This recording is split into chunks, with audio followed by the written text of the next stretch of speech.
The Jazz went to the top of the ride. They looked like they had it.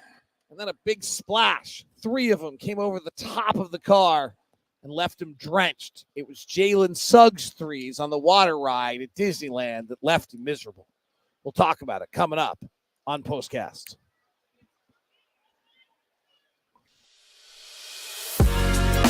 You are Locked On Jazz, your daily podcast on the Utah Jazz. Part of the Locked On Podcast Network, your team every day. David Locke along with Ron Boone after the Utah Jazz fall to the Orlando Magic 115-107, a game that was much closer than that, actually. The Jazz trailed by 8 at the end of 1. They then fell behind by 13 and rallied on an 11-0 run to close the first half to cut it to 2. They had a 2-point lead going into the fourth quarter, and only for the third time this season, the Jazz had a end of three-quarter lead that they lost. They go to 20-3 in those circumstances. If they fell late, if we go back, I probably could pull up it was back and forth point by point within a possession. And then Jalen Suggs, who had not had a track record of being that guy, came through and buried 3 threes late in the ballgame for the Magic. Suggs in his career, a 32% three-point shooter, 21% as a rookie, 33% in his second year, and now 39% this year. He was shooting 33% on late-game clutch threes this year, 5 of 15. He made 3 of them here. And so far this year, overall in the clutch, he was just shooting 30%, 6 of 20. But tonight was his night as he made the big plays late. And Ron, I don't know what Will Hardy's going to say in the post-game press conference, but my guess is, hey, they have Banchero and they have Wagner. They got 2 6'10" ball handlers. They're getting switches. We've got to come run help. And we helped off Suggs, and he buried. And Wendell Carter's in the game at the rim. And I'm trying to think of the next guy. Gary Harris is probably the 5th guy on the floor. He's a 40% career three-point shooter. The guy we wanted to have take the shots took him, and he buried him. He'll probably be more complimentary of his team, of his players. The fight that they had, staying in the basketball game, trailing by as much as 13, comes back and takes the lead by 4. So I think he'll focus in on the good things that the young players did. Now, defensively, there was maybe some mishaps, but you're absolutely right. The player that they wanted to take the 3, and I could just tell that they were going over to double Banchero to make sure that, he didn't score in the paint, and Suggs did what he had to do. He knocked down the 3. Give Banchero, a second-year player, a lot of credit. 29 points, 9 rebounds, 6 assists, but he threw the passes. He made the pass, didn't force it, trusted a teammate. For a young team that's got a third-year player in Wagner, a second-year player in Banchero, a third-year player in Suggs leading the way. That's how you build a basketball team. That's what we want to see out of the Utah Jazz moving forward the next few years, is whoever becomes our lead guys, that they're willing to trust their young teammates. That's exactly right. And you can see that that's what the Jazz focus is right now, trying to build that same kind of chemistry that the Magic have, for the most part right now. Banchero, just numbers tonight, just the same as they were last night and the night before. I mean, just very consistent as far as the scoring, and a 6 assists a ball game. And so can we get that out of Taylor Hendricks at one point? No. You don't think so? I think that's the difference between a number 1 pick and a number 9. I just think Banchero came in the league as a number 1 pick. He's a born scorer. His mom, frankly, when she left the University of Washington, was the all-time leading scorer before Kelsey Plum knocked that out. I just don't think you can. I think you can ask Taylor to learn how to defend that, and he defended tonight. Banchero had 8 points in the quarter while guarded by Taylor. Taylor was trying to learn, but you know what? I'll give you this. Taylor's not at a level where he can be intricate in his defense. The game plan was to not let him go to his right hand and not let him get over his left shoulder. And he actually, against Taylor, didn't go to his right hand and didn't go over his left shoulder. To Banchero's credit, he finished, and I would guess that the coaches will go look at the tape and say, hey, you don't have to give it up that much. Yeah. You gave it up a little more than you need to. But frankly, at this point in Taylor's career, guarding a guy for the first time, the fact he executed the game plan, I think is a good step. Colin Sexton leaving the floor, he was out there shooting there momentarily and took some free throws, and some mid-range jump shots, and now he's going back into the Well, we said that we thought we hit Miami. Colin would shoot free throws because he missed 4 early in the game. So he actually did exactly what we said. We said it with a little bit of a tongue-in-cheek, maybe, knowing that that's exactly what he would do on the other end. The rookie's got a lot of time tonight, and Bryce Sensabaugh had a homecoming that probably didn't go as well as he wanted. We'll move on from him.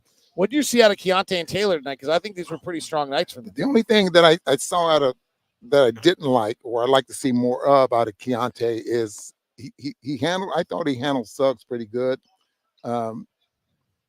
offensively, meaning he got his pocket picked one time. Yep.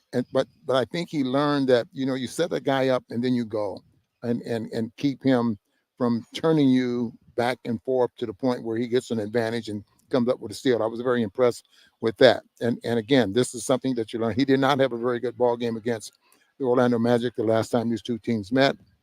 First time he'd been pressured as much as he was pressured in that ball game. And Will has pointed out many, many times that Keontay was not a point guard. So he's learning, and I thought he did a pretty good job there. Few things were interesting to me is you've talked about the Magic a lot as the most physical guard defending team in the league. So this is Jalen Suggs is as tough a task for Keontay George as there probably is in the NBA. Yeah, strong, very quick, and again, he just turned you. I mean, you think he beat him, he gets in front of you. Now you got to turn and go back the other way, and then next thing you know, he's stripped you and he has a steal. And so Keontay he's learning, and the improvement from November the 12th or whenever the Jazz played the Orlando Magic in Salt Lake City is a big difference right now with Keontay. One interesting note, and I'm not saying, hey, the Magic are really good. They're trying to get there up to fifth in the Eastern Conference with that win tonight. Anthony Black, their sixth pick of the draft, didn't play tonight, which is interesting. Yeah. Just kind of as another kind of point guard, but they obviously they're at a different stage now. They're trying to get home court or get playoff positioning and not have to play in a play-in, and it's going to be interesting to see whether they can do that down the stretch. Yeah, they got a 10-man rotation, and he was not a part of it. I mean, the guy that played the least amount of minutes was Joe Ingles at 14. And I said something to Joe about 23 minutes. He's like, come on now, I play 15 to 20 at the most at this point. Like, he was in good spirits about it. The Jazz went down by 13.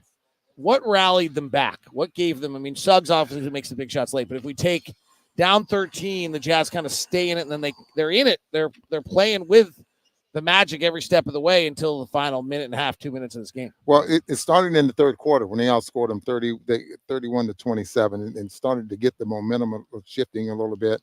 The many different lineups I think that Will had out there on the floor, I think did a very good job. In segments and pieces. Dominic ended up getting a few points and going 3 for 6, 4 rebounds. But for the most part, they just hung in there. Just keep fighting, and you never know what's going to happen. You just keep fighting and stay in the ball. I think that's what Will wanted, right? I think he really felt like he didn't get that fight in Atlanta, and so I think he's pretty excited to see that. Points in the paint tonight without Walker Kessler, 55 for Orlando, 30 for the Jazz. I'm not sure Walker would have helped 30, but I think he probably could have had some impact on the 55. Without a doubt. And that's right where I think they were averaging somewhere around 54 points in the paint as a group. Jazz got at a good three-point shooting night. They shot 43% from three. I really think, like, just to sum this up, you have good fight, good battle, great game, entertaining, and they made the plays late. I mean, I think we could probably run through it and find, Suggs makes some shots and our guys don't make some shots, and that's really where the game changes. I don't think there's a lot more to it. John Collins makes the free throws with 3:05 left to make it 101-100. Suggs makes a 3. Keontay makes 3 free throws to bring us back to within 1. And then they get Banchero on a travel. Keontay misses a 10-footer on a pull-up jumper. Suggs hits a 3. Markkanen misses a 3. Suggs hits a 3. Clarkson turns it over. And the game's over. And the game was kind of over before Clarkson even turned it over again. Jordan is just really in his own head right now. I think I used the phrase the other night that he's buffering, and I think that's probably the appropriate way to say it. He's not playing. Jordan likes to wear number 0 because he says it 00. He told our old sideline reporter Kristen Kenny once it symbolizes flow and no thoughts. Well, there are a lot of thoughts floating in that noggin right now. Yeah, I don't think there's any doubt. And I'd like to see him make 2 moves and do something rather than 2 or 3, 4 moves like that in order to try to score. I think he's starting to get in trouble when he does those things. He's quick enough that if he was to drive, pull up and shoot a jumper, or if he beats his man, get all the way to the basket. But I think he's starting to get in trouble when he's going a little bit too fast, trying to change directions 2 or 3 times. To his credit, 7 more assists. I mean, this guy really has evolved as a passer and doing that. All right, stars of the game tonight. I haven't seen Lacey's suggestions. Have we even seen Lacey tonight? Is Lacey here tonight? Today is this today Wednesday? No, Thursday night? No, Lacey is here. Thank goodness. Lacey's wow, there. I was so worried that there was no Lacey. My goodness gracious. What would we do? Okay. Well, I got Keontay, John Collins. Is that good? John Collins finished with 19 points, 10 rebounds. Yeah. I thought John 9 and 19 for hit 2 threes early in the game. He was the only one who made a basket at all. Keontay against Suggs kind of held his own. You know what? Honestly, this sounds ridiculous. Keontay was much better than this. Keontay not falling apart against Jalen Suggs is kind of a star to me. Yeah, without a doubt. Without a doubt. That's like we said earlier. I'm very proud of that, of the way he handled himself tonight. 9 assists and 2 turnovers. All right. That is it. And by the way, if you didn't catch the end of our broadcast, the line tonight was 9. And I just want to walk everyone through what happened to close the game tonight with the line at 9. With 32 seconds left, Banchero made a free throw to make it 114-103. So if you're -9 and you took the Magic -9, you're feeling good about it. Colin Sexton misses a 3 with 26 seconds left. And if you are taking the Magic at -9, you are fine until John Collins grabs the rebound and dunks. And then you're like, oh, well, I pushed. There's no chance I'm going to lose if I have the Magic 9. And then all of a sudden, if you're +9, if you took the Jazz, you're +9. You're like, fine, I pushed. We're all good. And then John Collins fouls Jalen Suggs with 21 seconds left. And the guy who had -9 is like, yes, I'm going to win again. And the guy who had +9 is, because only men gamble, and because +9 is like, no, this can't happen. And Jalen Suggs makes the first free throw to push it to 10 and then misses the second.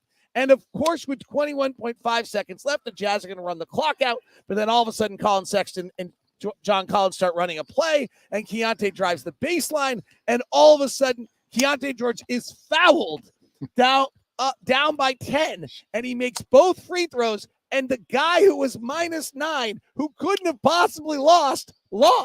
And the guy that was +9, who couldn't possibly have won. Craziness in the gambling world, which I am not partaking in, but it exists in many states where it's legal. Have a great night. Talk to you soon. Really enjoyed having you with us. We now send you the first ever 24/7 national sports channel, Locked On Sports Today, and also available on Amazon Fire TV.